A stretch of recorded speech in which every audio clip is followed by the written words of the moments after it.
5-man final slash. Maybe that's the idea. At what, at 19? Can you even confirm 18, 19 minutes?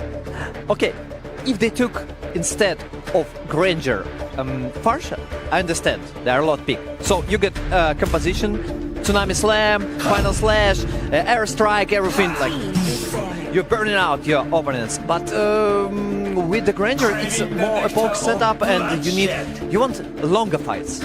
I'm seeing a pattern here coming in from Team Liquid as well as Onic, where if it ain't broke, why fix it? Phobius, Moskov, Haya open, just pick it up again. And now even more Onic are cracking down on Ken's hero pool. They take out the Fredrin. So now they're saying, all right, just go Joy again. Let's see what happens. Because that Joy, I'll tell you now, it wasn't bad, but it wasn't good. I'm just interested in if they ban Joy. We're gonna see the third pick finally from Ken. It's gonna happen. And at that point, the question is, what is going to be the third pick? And this is what I was saying earlier, pre-match. I said, Coach Adi, Coach Yep, they like to goad their opponents. They like to bait them, say, oh, we're going to leave the Joy open. You want to take it? All right, I guess you're not picking a third hero all MSC long. That's what Onic is doing right now. I like this Jushin ban though, because giving the Jushin over to Onic ID makes it so that they can fight anytime they want. And like you said, perhaps Mythic Seal, they want to buy some time, right? They can't give tempo over to Onic ID because they preferably want to wait until at least 16 minutes. Rano's ban. Okay, so they, as you mentioned, Leo, they decided to let them pick Joy. Joy. Wait, what? Okay, we're gonna test you. Are they worried about a Uranus jungle? Yes. Yeah. Right, okay. Because again, buy time if that's the case, but I don't know. Onic have cornered Mythic Seal into this drafting corner. Coach Lindaddy, what could be going on in his mind? It's unfortunate. It's one of the situations where you're like, yay, we got Joy, but at the same time, you kind of have to feel like maybe that's what your opponent wants. Maybe your opponent just like, oh yeah, you got your draft. Oh no, we made a mistake. Wink, wink. Anyways, I don't think they expect like that tricky. That's kind of obvious that Onic forcing to pick Joy. Go guys, we are ready for it. We are confident with that. And the last bang. Yeah, previous game, they look at this. Repick, only one ban. They pick up the Gato Kacha this time, so not picking up the Badang. So, okay, at least the last two picks is going to be a change. Yep, so confirmed this is a Rome Gatot in the hands of Keyboy, and then a Phobius for Lutpi. Mythic Seal, again, what do they put in mid? They on purpose leave out the Farsa. So they can still end up with the Farsa Arla combo. Selena. That too.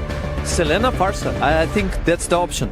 Selena, if you go with the Kalea, so the combination when you just exchange your skills to purify, and okay, It's a debut pick. We've seen this in MWI, was it? But yeah, Alice in the jungle. Talk about a third pick in the jungle for Ken. How long has he been hiding this? Yeah, we'll skip the Fredrin, we'll skip the Hayabusa, let's go to jump to Alice. Just another pocket pick, okay, guys? And Kimi, you know, in this situation, I'm okay with Kimi. I mean, when you also got additional damage dealer in jungle and also the sustainability of the, you know, I trust him. My only problem is it's a very greedy lineup. Like you're hungry for time, gold, and EXP. You need time, definitely. Yeah. Maybe that's what you need to go up against the best of the best. Woo! You gotta hope it works. And now the Eve locked in. Onic looks very traditional in the draft. So, Destroyer, before we head on over to the casters, what do you think? I want to trust in Alice. Okay, let's go, Mythic Seal. You trust Alice? What about you? I think Onic was very decisive with that Eve pick. They might go to match point. Yeah, we're gonna see. Today, will we actually go back home early? Thank you very much, Destroyer, as well as Leo. But now, for the second game of this matchup, I'm going to give it over to Mirko and Trex. What a draft, what a series. Wow. Things never seem to surprise us here on the desk. That's an Alice that we're looking at. First time pick here in MSC 2025. Are you excited about it, Mirko? Hell yeah, I am, dude. That's an Alice in the jungle for my boy Ken. Hey, I like it. The Burmese have always shown us different picks, crazy picks in the past, and even now in MSC 2025, when we thought, all right, we've seen enough of crazy picks, they bring out another. I mean, it's picks like this that I always want to see succeed, right? Yeah. No matter how much we look at the draft and we think, is this going to work? I think the hope is that new picks are going to succeed. Can Mythic Seals pull this off, though? Last game, even when Onic was kind of behind, they still seemed very much in control with their hands on the wheel. I like the Eve pick, especially paired up with the Gatot, with the Phoveus. You have this box that you want to play inside, and you're trying to keep them inside of it as long as possible. So let's see if they can pull it out. Taking a look at the emblems. Also, nothing too out of control, nothing too crazy, nothing too different. Yeah, everything quite standard, really, from this time, except the Alice pick. That's the only thing that is out of the ordinary here. We actually got to see this at MWI 2025. I believe it was Ramisi who picked up the Alice in the jungle without the help of Angela. So we got a glimpse of what this pick could be, and in that game, she was a monster. This is also kind of a way to get resets on Vengeance. I mean, we also saw it a little bit in MPLPH. Coach Bonchan was drafting it for Aurora for a while and was drafting it and it ended up doing so well that it ended up getting banned. So this isn't something completely out of the realm. It's definitely a surprise pick, though.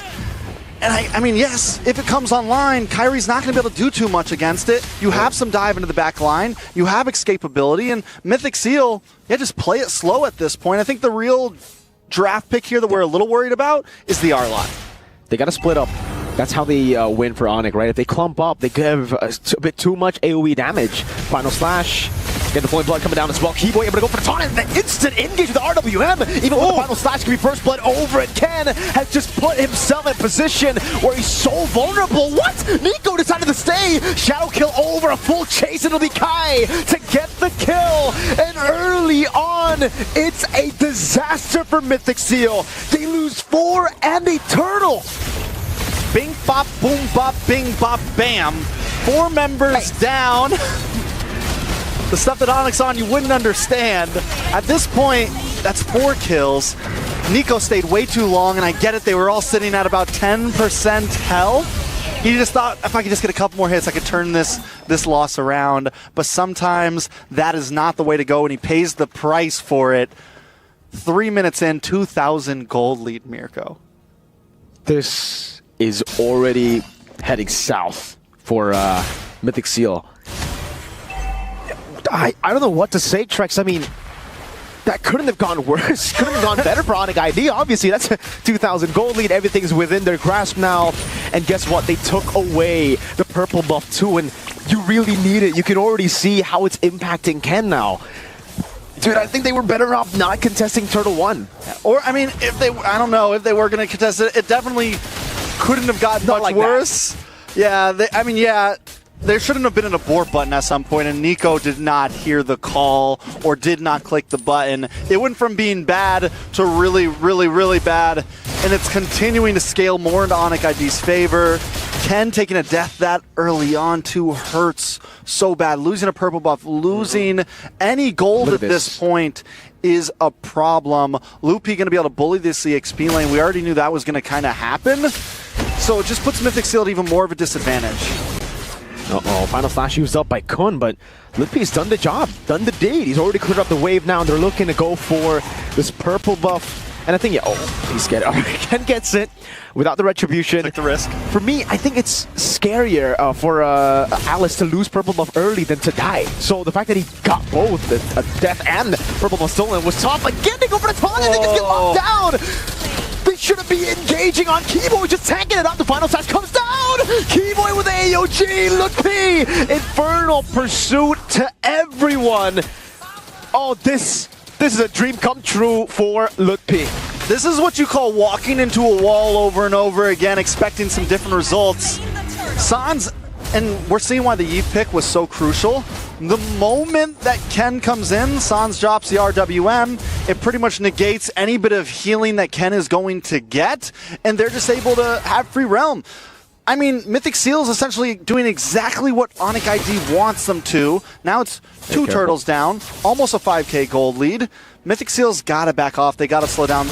Do not contest the next turtle. But then what do? You don't contest next turtle, what do? Final Slash coming down, Savero going to be caught in the tough spot, but he has Keyboy right there, and Sans, no flicker, but they don't decide to capitalize. So again, if they do decide to not contest Turtle 3, has Onic gotten enough of a lead to say, sure, we don't need fights anymore, we can just siege, we can play the macro game, there's a reason we went Moskov. I guess Zippy gets a turret and the trade. Keyboy looking for the flank again. Oh, he's holding it down. It's gonna be caught again. It's taunt over. The quad channel lands Nico. Able to flicker out the safety. Keyboy with the AOG back again, but Ken has no way. Oh my lord, the SOD. I thought that landed on Nico. Ken has no way to contest for this, right? He goes in, he's dead here. He's risking it. Okay, he gets it. He actually gets it. Gets his purple. Kyrie did not have Retri up, which is huge. It's something. I mean, we're at this point, we're just counting purples. That's even a win for Mythic Seals at this point. I have to say as well, Zippy hasn't taken a death, which is important, right? Your gold laner, someone that's going to deal some big damage, has not gone down yet, has been able to farm at least a little bit. I do think there is possibilities for Mythic Seal, even if they don't contest this next turtle. But a lot of it comes down to how Ken approaches these fights. He cannot just come in head on and be extremely telegraphed about his entrance because, like I said, Sans is just waiting to drop it. Tongue over to Boye, Tsunami Slam locking him down. Keyboy will fall. Zippy gets a kill. Does he already have a Sky Piercer? Was that a stack or? Hopefully it was a stack. We'll see once we see items. Sky Piercer is in, so he does get a stack off that, which is a good start. And like I said, 0 deaths. He's not too far behind Severo, honestly. Only 500 gold. Mythic Seal could definitely find a power spike here. Yeah, this could be where it all changes. Lippy in the back again. Boye jumps in, zoning him. That's going to be isolation. A free kill over. Quad Shadow as well. Kai able to find it, but the RWM is a bit short. SOD won't be able to steal it, and Mythic Seal somehow find themselves on the right track. So was that the answer to how they need to approach the fights right here? Boye, if he can zone... Whoa. Good point, bud. All good. If he can zone back Sans enough to where the real manipulation doesn't come down on top of Ken, then they're kind of in the clear to take these fights. They're also finding some more pickoffs. Boye able to get some of these Tsunami Slams in. Mythic Seal trying to fight a comeback here. They have to make it really messy in the team fights, right? That's what the Arlet and Alice wants to do. As long as they don't play within the box of the Eve, I think it'll be very good for them. Yes, Kai and Lutpi kind of does the same towards the backline of Mythic Seal, but that's the gamble you need to take at this point. There's no safety anymore. Maybe if they didn't contest Turtle 1 and 2, we would be seeing more of a, sure, let's play the normal route, let's play to just get space for Zippy and Nico. But at this point, Sans and Severo, if you let them hit for free, it might just sting a bit too much. You got to use your shield, put it off to the side real fast to keep the other swords at bay so that you can fight forward. They do lose that orange buff there. Hey. Looking within the front pursuit. That's going to be Kai caught as well, but he still is able to escape, and the RWM locks Ken down. That's an AOG! Sans picking up a killing spree, and Mythic Seal are sent running for the hills. Keyboy just doesn't miss. Game after game, the OGs have come in so clean. Now they're going to try to defend this mid, but I don't think they're going to be able to do it. Zippy there, but here comes Keyboy. There's a flicker. Will be able to use it. Final splash bringing Keyboy back under turret. Last quad shadow gets locked down, but he still pops in a shadow kill, and he goes for more. Has the quad shadow in the back. A free assassination to Kai, and he's back to safety. Zippy needs about 1, maybe 2 more kills, really get the stacks up. Yeah. And some of Kyrie won't be able to be that low. You know, we're seeing some of the members of Onic ID get low, but then pull things off. If Zippy can get another couple stacks in, there's opportunity there. But the problem is literally the only 2 kills that Mythic Seal have gone to Zippy. Is there a time that the spike finally happens for Ken? I don't know, not as long as World Manipulation is up. The poke is there for Onic. They have the side control with Moskov. They have a crazy 304 Hayabusa. As Keyboy would put it, the way I cast Kyrie Hayabusa games would be, oh my god, Kyrie Hayabusa! That's a Purify for Sans. Already used up, so that's some info. They can actually go for him now. Boye definitely has his eyes set on Sans, but Onic are positioning in a way where they know He's going to be the main target. They walk away. Lutpi, great spacing. Gets in front of pursuit now with the ton over. Might be an all-in over to the back now. Gets give me the flowing blood. Ken caught alone. He actually jumps in the back of the vengeance. Prox comes in too. A good shutdown for Ken, but Severo joins in the fight with the SOD, and Zippy loses his stacks now. Ken with the flowing blood follow through. Kai with the shadow kill. It's a double for Kai. Oh my god. Kairi Hayabusa. There is no escape from Kyrie right now. There is no escape from Onic ID. Taking a look at the replay, Ken, I mean, it looks like they find a moment. He's able to get to the back line. He's able to get the stun. In comes Kun as well, but just not enough. And as Ken's trying to get away, keep our eyes on Kyrie here. He's locked on. The shadows have been dropped and all the way across the map with the shadow kill. Disgusting. Oh man. Ken ended up actually bringing the boys, the kid, to the rest of the team. You hate to see it. No wonder. I was like, how did the shadow kill? Oh, so he waited. He waited on the quad shadow, held his ground, knows Ken was going to try the flowing blood, and unfortunately, he flowing blooded into everyone else, giving Kai a free shadow kill to just wipe these squishies. I guess we see a win of nature there, so Zippy will be able to tank up a few of those shots, but if Sans is online, I don't know, you know, you pop in with a nature, you're still going to have to deal with an RWM. Technically Keyboy too, he does magic damage. I mean, I don't know, man. 7-0-4 Kyrie is scary right now, and that's not. We're not even adding Severo into the equation. They're winning some of these fights without Severo. When Severo does get involved, it completely turns things around. Conceal play though from Onic ID. Fraction Pulse, actually forcing out the Purify out of Sans, so they still have to respect this. Like Mythic Seal, despite the 10,000 gold deficit, are dealing ridiculous amounts of damage. I think a lot of it has to do with a lot of those kills are onto Boye, a lot of those kills are onto Ken, are onto the tanky front lines, whereas Zippy and Nico are still kind of hanging on. That's gonna be a dive to the back. RWM locking them down with the AOG as well. Now the final slash too, but Keyboy just too darn tanky. They're gonna brute force their way. That was an interesting move by Onic. I thought maybe they would have cracked the base turret open, just brute forcing it, but no. Keyboy gets punished. Not a lot lost for Onic, just a roamer, and they have to go back. I'm surprised there wasn't enough damage there from Kyrie even jumping in and the rest of the team along with Keyboy. Nobody goes down on the side of Mythic Seal in that defense, which in my eyes is a pretty big win. Being able to take out Keyboy, at this point a trade would be a win, but they're able to get a kill for nothing and regain map control, lord up in 60 seconds. But like you said, it's still a 10,000 gold lead. Taking a look at the gold distribution between both gold laners. Severo definitely leading across the charts. They're forced to farm it together. I guess we get to see the replay of this, and again, it's the RWM just being a bit off. Had that hit, had that been like correctly placed, it actually could have been a free base turret.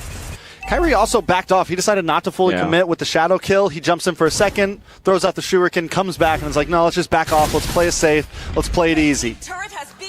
They've been on the back of one straight push, you know, against the OPH, so at least we see them learning from that moment.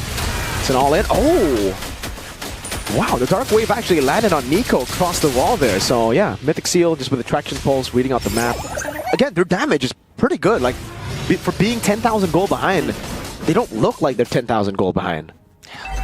It's funny how that works, right? I really attribute that, you know, they have the double marksman, right? You have Nico, you have Zippy, both able to chunk down.